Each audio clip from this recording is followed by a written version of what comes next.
읽은 본문의 말씀은 너무나도 핵심이 분명합니다. 사랑입니다. 사랑이신 하나님을 너희가 알았으니 너희도 서로 사랑하라는 겁니다. 이 사랑이 가진 힘, 이 사랑을 실천할 수 있는 근거, 이 사랑을 실천할 때 우리 안에 벌어지는 놀라운 능력에 관한 말씀이 오늘의 본문의 말씀입니다. 서로 사랑해야 하는 이유가 뭡니까?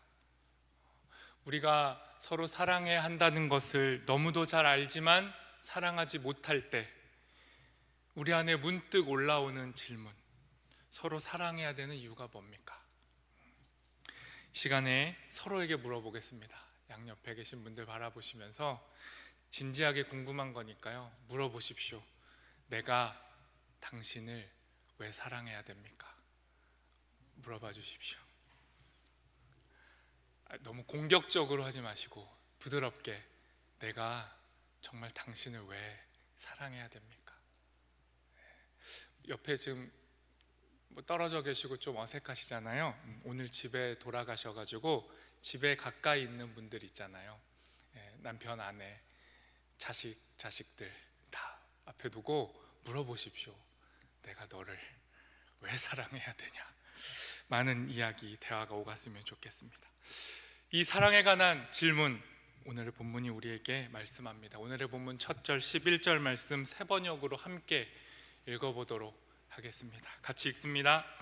사랑하는 여러분, 하나님께서 이렇게까지 우리를 사랑하셨으니 우리도 서로 사랑해야 됩니다. 그럼 우리가 왜 사랑해야 된다고요? 하나님이 이렇게까지 우리를 사랑하셨기 때문입니다. 하나님이 얼만큼 이렇게까지 사랑하셨는지 바로 윗절 10절에 나옵니다. 10절 말씀도 세 번역으로 같이 읽어보도록 하겠습니다. 같이 읽습니다. 사랑은 이 사실에 있으니 곧 우리가 하나님을 사랑한 것이 아니라 하나님이 우리를 사랑하셔서 자기 아들을 보내어 우리 죄를 위하여 화목 제물이 되게 하신 것입니다.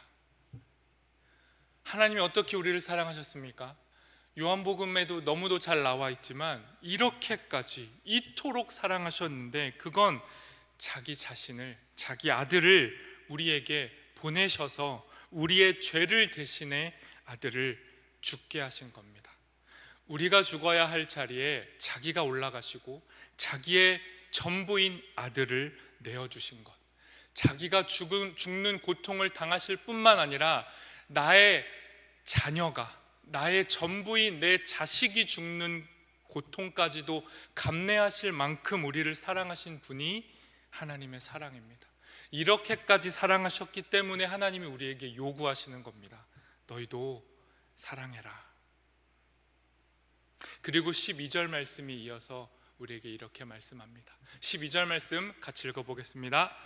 지금까지 하나님을 본 사람은 없습니다. 그러나 우리가 서로 사랑하면 하나님이 우리 가운데 계시고 또 하나님의 사랑이 우리 가운데서 완성된 것입니다. 우리가 서로 사랑해야 하는 이유는 하나님이 우리를 사랑하셨기 때문입니다. 그리고 더 나아가서 우리가 왜 사랑해야 하냐면 하나님이 우리를 사랑하신 이유가 있기 때문입니다. 그 이유는 완성입니다. 하나님이 사랑 안에서 우리를 완성하시기 위해서, 우리를 창조하셔놓고 끝낸 것이 아니라 우리를 완숙하게 완전한 상태로 만들어 가시기 위해 사랑이 필요하기에, 그 완성은 사랑 안에서 이루어지기에 우리에게 사랑하라고 말씀하신 겁니다. 하나님이 우리 인생 가운데 펼쳐 보여주고 싶어 하시는 나라, 그 완전한 나라가 하나님의 나라고, 그 하나님의 통치, 그 하나님의 온전한 다스림의 상태가 사랑이기 때문에 사랑하지 않으면 그 나라를 경험할 수 없기에 우리는 사랑이라는 완성을 향해 나아가는 존재들이고 그 사랑을 향해 부르심을 받은 자들인 겁니다. 우리가 왜 사랑해야 합니까? 하나님 우리를 사랑하셨기 때문에, 하나님이 완성으로 우리를 부르셨기 때문에 사랑하는 겁니다. 계속 질문해 보겠습니다. 그래도 질문이 이어집니다. 또 질문해 보겠습니다. 그러면 하나님은 우리가 없으면, 우리가 서로 사랑하지 않으면 그 완성을 이루실 수 없는 분입니까? 하나님은 사랑의 대상이 없으면 외로운 분인 거예요? 하나님 그렇게 완전하지 않으신 분인 겁니까? 우리 없으면 하나님도 별거 아닌 겁니까?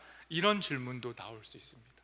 그런데 분명한 건 하나님이 우리에게 사랑을 명령하실 때 하나님은 뭐가 부족해서, 우리가 정말 필요해서가 아니라, 우리가 필요해서 사랑을 하라고 말씀하시는 것이 아니라 이미 하나님 자체로 완전하시지만 그 하나님의 사랑이 흘러 넘치기 때문에 우리에게 사랑을 요청하시는 겁니다.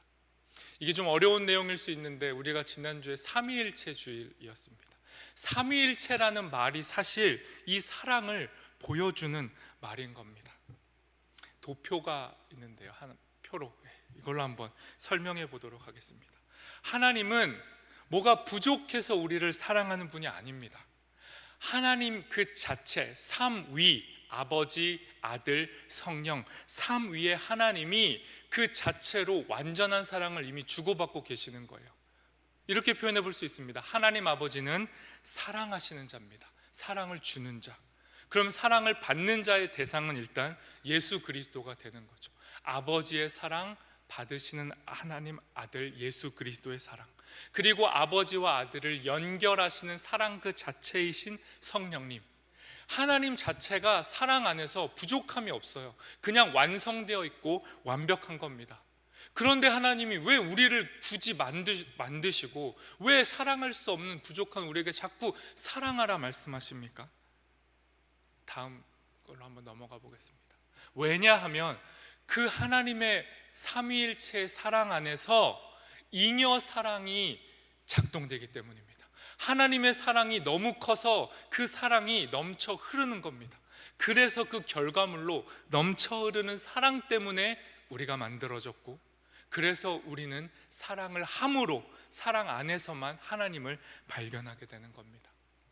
저 표가 보여주듯이 완벽하신 삼위일체의 사랑이 우리에게 먼저 흘러오고요, 우리가 그 사랑을 받으면 우리도 삼위일체의 하나님 안에 거하기 때문에 우리의 흘러넘치는 사랑이 또 다른 기쁨의 대상, 사랑의 대상에게 흘러가는 겁니다. 이렇게 사랑이 연결될 때 이 사랑의 고리 안에서만 우리는 하나님을 경험하게 되는 것이죠.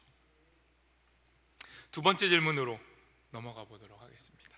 그렇다면 하나님과 우리가 이렇게 방금 본 것처럼 사랑 안에서 연결되고 연합되어 있다는 걸 어떻게 알 수 있습니까? 그냥 하나님이 사랑이시다, 삼위일체 하나님의 사랑이 우리에게 흘러온다, 좋은 말인데 그걸 어떻게 알 수 있습니까? 13절이 이렇게 말씀합니다. 13절 말씀도 함께 읽어보겠습니다. 하나님이 우리에게 자기 영을 나누어 주셨습니다. 이것으로 우리가 하나님 안에 있고 또 하나님이 우리 안에 계시다는 것을 우리가 압니다. 어떻게 아냐고요? 머리로 공부해서 아닙니다. 성령, 하나님의 한 위인격이신 성령이 우리 안에 오실 때만, 예수 그리스도께서, 하나님께서 자기의 영을 우리에게 나눠 주셔서 그 영이 우리 안에 계실 때만 우리는 하나님의 사랑을 알게 되는 거예요. 이것도 어렵잖아요. 지난주에 청년들에게 보여준 그림인데요, 삼위일체 그림으로 보겠습니다. 이제 삼위일체를 나타내는 그림이 많이 있는데 그 중에 이런 그림이 있습니다. 성부 하나님, 성자 하나님은 누군지 아시겠죠? 너무 선명하죠. 이렇게 십자가 팔을 벌리고 계신 분이 아들 예수님, 그 뒤에서 아들 혼자 고통받으라고 내버려두지 않고 그 아들과 함께 십자가의 고통에 동참하시는 아버지 하나님, 두 분이 계시죠. 그럼 성령은 어디 계시죠? 보이시나요? 네. 여러분의 눈이 안 좋은 게 아니고요, 저 그림이 저렇게 의도해 놓은 겁니다. 성령을 흐릿하게 안 보이게 해 놓은 건데 저기 있습니다. 저 비둘기 형상으로, 비둘기, 그 자세히 보시면 비둘기고요, 하얗게 흐릿하게 그려놨어요. 일부러. 그러니까 오래된 그림이라 이렇게 퇴색된 게 아니고요, 저렇게 의도한 겁니다. 14세기에 이탈리아의 한 화가가 저렇게 삼위일체를 표현한 거예요. 아버지와 아들의 사랑이 성령, 보이지 않으시는 하나님의 영, 아들의 영이신 성령을 통해 우리 가운데 들어오고 저 성령을 통해서만 우리는 아버지와 아들을 사랑을 경험할 수 있다는 걸 보여주는 겁니다.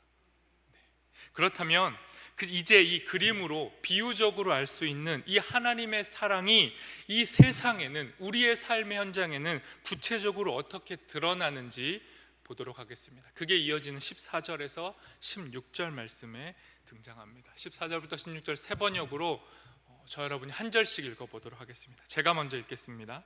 우리는 아버지께서 아들을 세상의 구주로 보내시는 것을 보았고 또 그것을 증언합니다.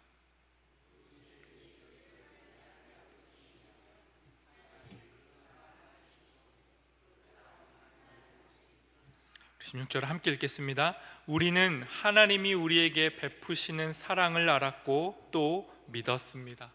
다음 뒷구절이 또 있습니다. 같이 읽습니다. 하나님은 사랑이십니다. 사랑 안에 있는 사람은 하나님 안에 있고 하나님도 그 사람 안에 계십니다. 하나님이 구체적으로 자기의 사랑을 아주 생생하게 보여주셨습니다. 그 증거가 뭐냐면 아들 예수님이죠. 아들 예수님은 이 땅에서 등장하셨고 피도 있고 육체도 있고 몸을 가지고 계셨고 감정도 있으셨고 우리와 동일하게 등장하셨습니다. 그래서 생생하게 하나님은 이런 분이라는 걸 우리가 알아듣고 볼 수 있는 형체인 우리의 모습으로 보여주셨어요. 그리고 말씀하셨습니다. 아들을 본 자는 하나님을 본 것이다. 요한일서에도 이미 이 말씀이 등장합니다. 요한일서 1장 1절 공동번역 개정으로 같이 읽어보도록 하겠습니다. 요한일서 1장 1절 제가 읽어드리도록 하겠습니다. 우리는 생명의 말씀에 관해서 말하려고 합니다. 그 말씀은 천지가 창조되기 전부터 계셨고 우리는 그 말씀을 듣고 눈으로 보고 실제로 목격하고 손으로 만져보았습니다. 요한일서가 말씀하는 말씀이 누굽니까? 예수 그리스도입니다. 예수님을, 하나님이신 예수님을, 창조 전부터 계셨던 예수님의 제자들, 그 당시 1세기에 예수님과 함께 살았던 사람들은 들었고 눈으로 보았고 목격했고 손으로 만졌다는 겁니다. 예수님은 분명 자신을 드러내시고 하나님을 드러내셨습니다. 이런 말씀 읽을 때마다 우리 안에 컴플렉스가 작동하죠. 부럽다. 1세기 제자들 너무 부럽다. 예수님 진짜 본 사람들은 믿음이 좋을 수밖에 없겠지. 눈으로 봤으니까. 난 늘 부족해 라고 하는데요, 전혀 그렇지 않습니다. 더 구체적으로 지금 우리가 살아가고 있는 이 삶의 현장에서도 우리는 예수님을, 하나님을 볼 수 있습니다. 그것이 누가복음 4장 18절, 예수님이 자신의 공생의 사역을 공식적으로 시작하시면서 난 이런 일 할 거야 라고 외치신 말씀 속에 담겨져 있습니다. 누가복음 4장 18절은 새 한글 성경으로 읽어보도록 하겠습니다. 제가 준비를 했는데 이게 날아갔나 봐요. 죄송합니다. 제가 또박또박 읽어드리도록 하겠습니다. 누가복음 4장 18절 새 한글 성경으로 제가 읽습니다. 주님의 영이 내 위에 계시네. 나에게 기름 부으셨기 때문이네. 가난한 사람들에게 좋은 소식을 전하도록 하심이네. 주님이 나를 보내셨네. 사로잡힌 사람들에게는 해방을, 안못 보는 사람들에게는 다시 보게 됨을 선포하도록 하심이네. 짓눌린 사람들을 해방시켜 내보내도록 하심이네. 예수님이 자신이 이 땅에 오신 이유, 그리고 자신이 누구에게로 향할 것인지를 말씀하셨습니다. 가난한 사람들, 사로잡힌 사람들, 자유가 없는 억압된 사람들, 앞을 보지 못하는 사람들, 장애인들, 육체적 질병으로 고통받는 자들, 짓눌린 자들에게 예수님이 가겠다는 겁니다. 그리고 이 말씀은 우리에게 말씀합니다. 지금 아픈 사람들, 지금 힘겨운 사람들 안에 예수님이 동일하게 계시기에 우리가 그 가난하고 짓눌리고 아프고 억눌린 사람들 앞에만 설 수 있다면, 우리가 그들과 함께 할 수 있다면 우리는 그들 안에서 예수님을, 하나님을 보게 되는 거죠. 자꾸 하나님 보여주십시오, 예수님 어디 계십니까? 라고 외치는 건 어쩌면 우리의 신앙이 그만큼이나 추상적이고 입으로 말로만 하는 신앙이기 때문입니다. 예수님은 지금도 우리에게 생생하게 자기를 드러내고 계세요. 너무 힘들어하는 사람들, 눈물 짓는 사람들, 평소에는 괜찮은 줄 알았는데 느닷없이 아픈 사람들, 그 사람들 안에 여전히 계시는 하나님이 드러나시는 겁니다. 우리가 그들에게 조금만 다가가면 우리도 볼 수 있습니다. 내 안에 계신 하나님, 그 안에서 아파하시는 하나님, 그 아파하는 사람과 같이 아파하시는 하나님, 그 아픈 사람을 결코 마지막에 완성으로 회복하실 하나님, 죽음에 내버려 두지 않고 반드시 살리실 그 하나님, 그 하나님의 사랑이 펼쳐지는 현장은 공허한 기도, 어려운 성경,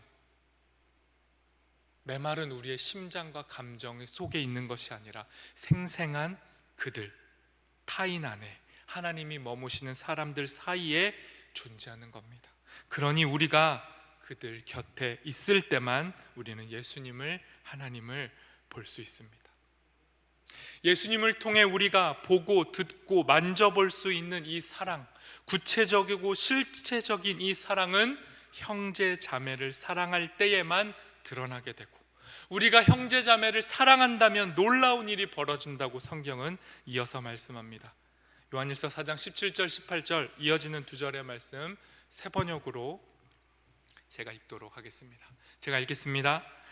이 세상에서 우리가 그리스도처럼 살게 되었으니 사랑이 우리 안에서 완성된 것이 분명합니다.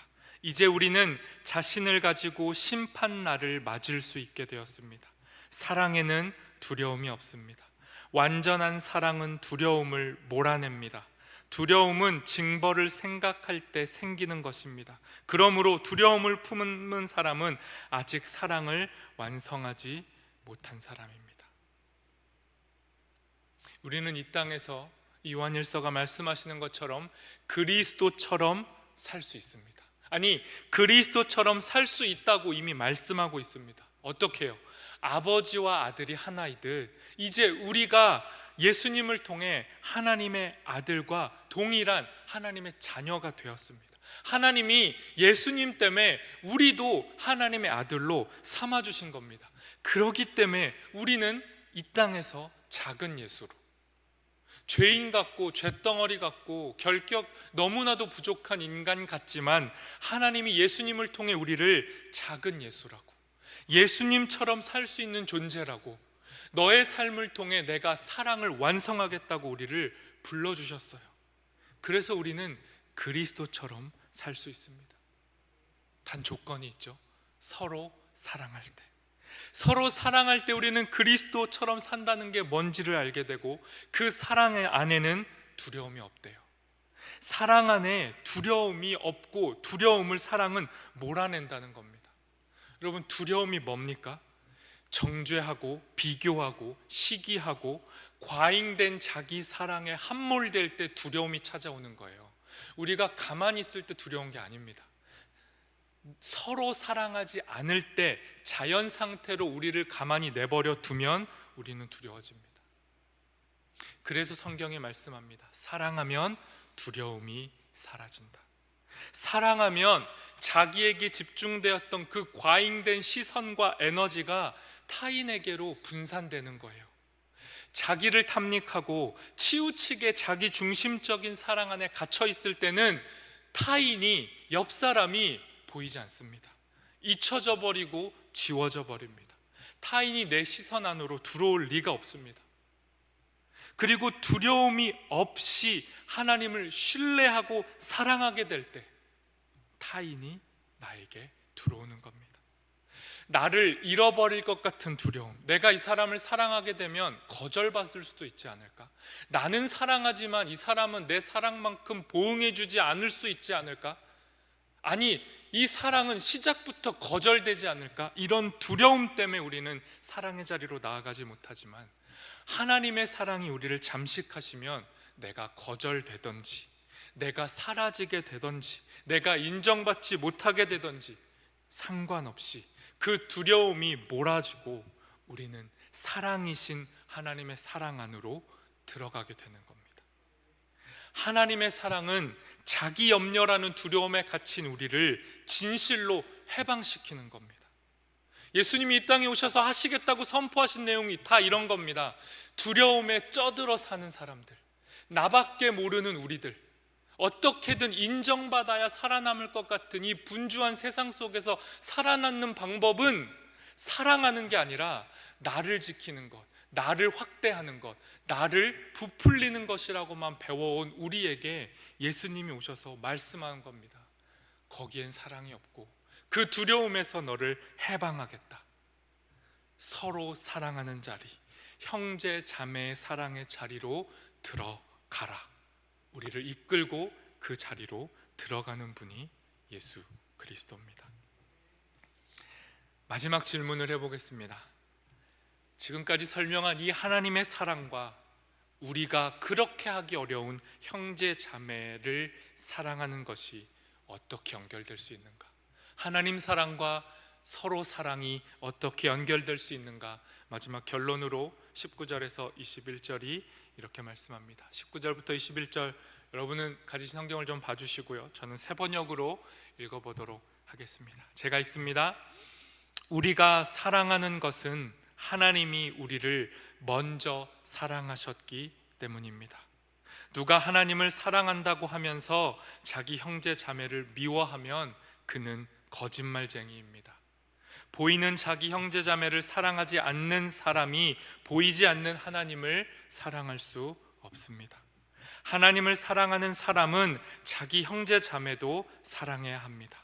우리는 이 계명을 주님에게서 받았습니다.